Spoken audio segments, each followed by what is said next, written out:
world, and welcome again to another episode of Dave Trippin. Video I got today is really relevant. Obviously, you know what it's about from the title, and it's teaching in Japan how to get a raise, how you would go about doing this, and just some of the tips that I have to suggest for you, and what works best, what's going to run you into a brick wall, what's most effective. So just jump right into it, basically. First and foremost, what you need to do if you want to get a raise working for one of these major companies in Japan is you need to ask.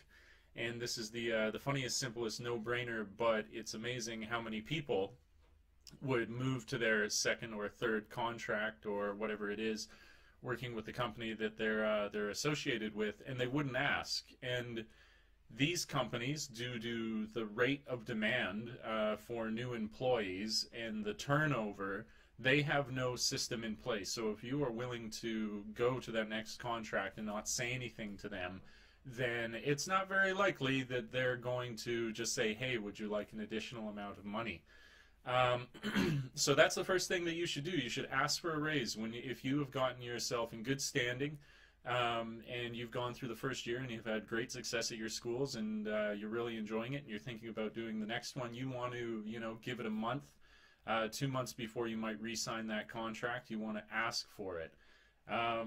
Second to this is, I want to cover like the most obvious, is you want to develop a really good relationship, and you want to maintain your standard, your work standards when you're at your school. So you never want to be late for school. You want to do extracurricular things when you're at the school, because one of the things they're going to ask you when you do get to that point that you say, I would like a raise, is they're going to say, well, come on in, sit down with us, and tell us why you deserve a raise. And if you go in and you're just going, I don't know, then you're already giving them ammunition to negotiate against you and say, well, you don't have anything.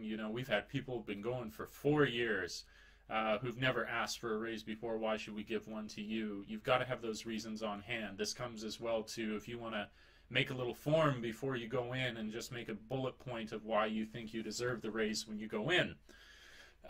This is a good idea. And these sort of extracurricular things can be anything. You can say that you've spent time after school in some sort of club event. You can say that you're trying to learn the language.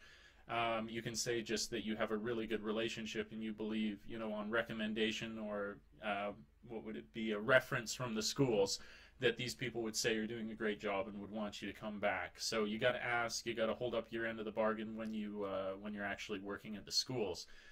So now you've gotten to a point. You've gone in. You're talking to them about your raise, and they're going to say something to you like budget, budget, budget, budget. And we're going to look into what we can get you for your raise. And then there's going to be some time that passes. Well, whomever you spoke to is going to speak to who's above them, and they're going to see if they can get you together a raise. And the things that you want to have ready within the following conversation are this: is you want to know the most basic thing in the world, which is rate of inflation. You want to know rate of inflation because rate of inflation gives you a very basic standard to ask for a raise, because if you don't get a raise equal to inflation, it's as though when you keep that, it is not as though, it is in fact that you are making less money relative to the current economic state of the world, if you don't get an inflation rate raise at least. So in Japan right now, I think the rate of inflation is something about 3%. So it is well within reasonable bounds to say I would like a 3% raise within the next year. So when you go to sign that second contract, you say, a year has passed, inflation has gone up by 3%, I would like a 3% raise. This comes to the next thing that I would suggest, is that you would go slightly above. You would say, I don't want to make, I am not, because you want to set yourself at a standard. You don't want to say, I am worth inflation. I am worth equal to what is me basically being paid the same amount. It's reasonable to say, I am worth more than inflation. So you figure out inflation is 3%. You ask for a 5% raise on whatever it is that you're making. And you're going to, it might change from person to person, but you're going to then get that phone call back, and you want that figure available to you, because if they lowball you, say you asked for 6%, If you don't have that figure available to see what percentage they're giving back to you or they're suggesting to you, then you can't throw it in their face right away and say, did you just offer me a 1% raise when I asked for, you know, a 5% raise and inflation is 3? So when you have this second conversation after you've said you want the raise, they say what they're going to do about it, and then you come back for this third, maybe not final, but, you know, second round of negotiations for it. You want those figures ready to go.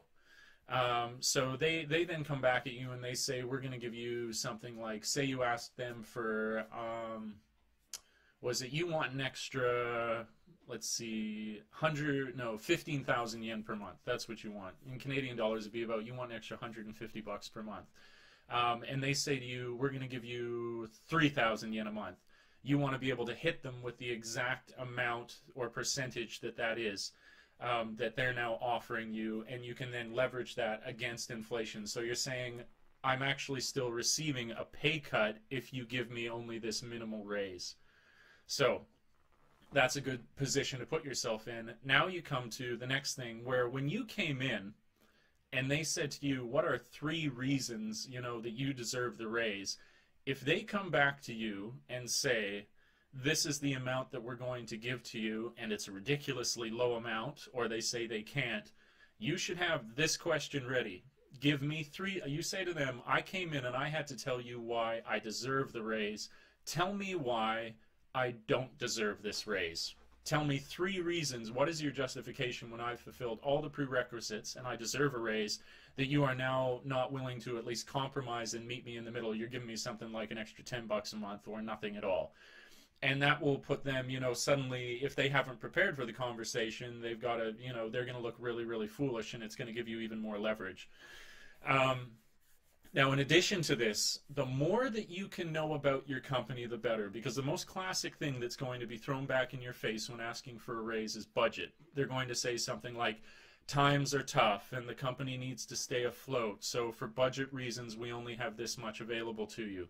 Now, there is a lot of information available, whether it's on YouTube or just information about the company. If you can find out what their hiring practices are like, then you can say to them, if you guys have budget issues, why are you continually expanding and hiring more people? The more information that you have on hand about the company when they throw something like budget at you, the better. So that's really, really good.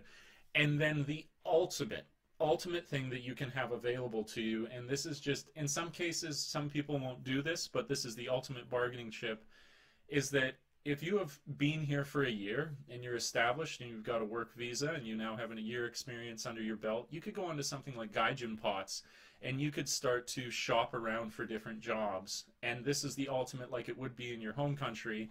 If you can apply for a few more jobs and maybe get to the first round interview with these other jobs, then you are going to have an incredible leveraging point against them, because the reason that they're so hard on us teachers, there's a couple reasons, but this is one of them, is that they know, or they think they know, unless you've done what I'm suggesting, is that you don't have any other alternative to them. But if you do, if you go into the Gaijin Pots, if you get these other interviews and you go say, you know, this company is going to pay me 300,000 yen a month, and you're currently paying me, you know, 260,000 yen a month, and all I've asked for is actually less than what this other company would give me. I've asked for 290, but they're interviewing me and offering this. I will go to this company if you do not give me the raise that I want. And yeah, you're playing with fire, but at least you're in a position where you're very comfortable. You could, in fact, like that new company that you got the interview with, and it seems very likely that you'll get hired by them.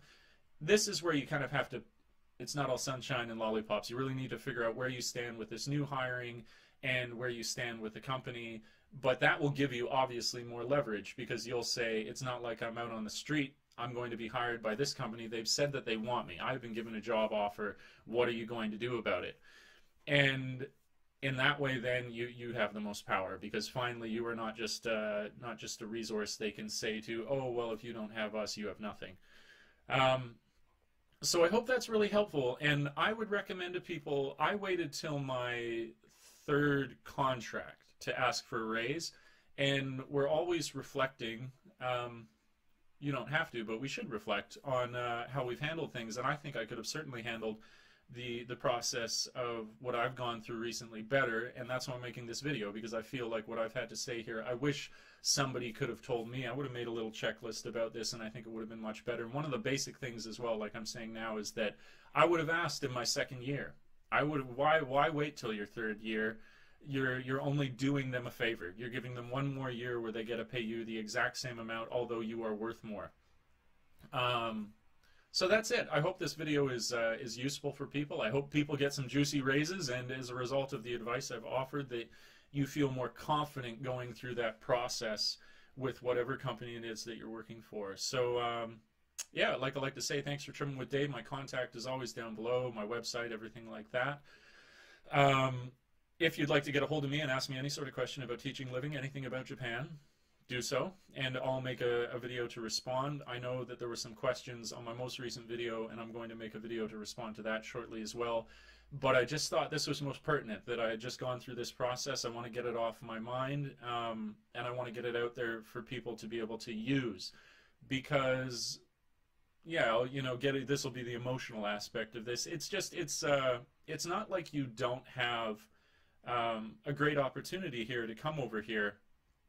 And the amount of money that you make, maybe comparatively to when you're back home, is pretty good from something that you've had before. But I really resent that companies use this optimism that people have about how life can be, that they kind of take this approach, you know, don't you know how good you have it?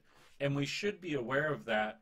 But I find so often that the people who are telling you that and are in a much better financial position than you are.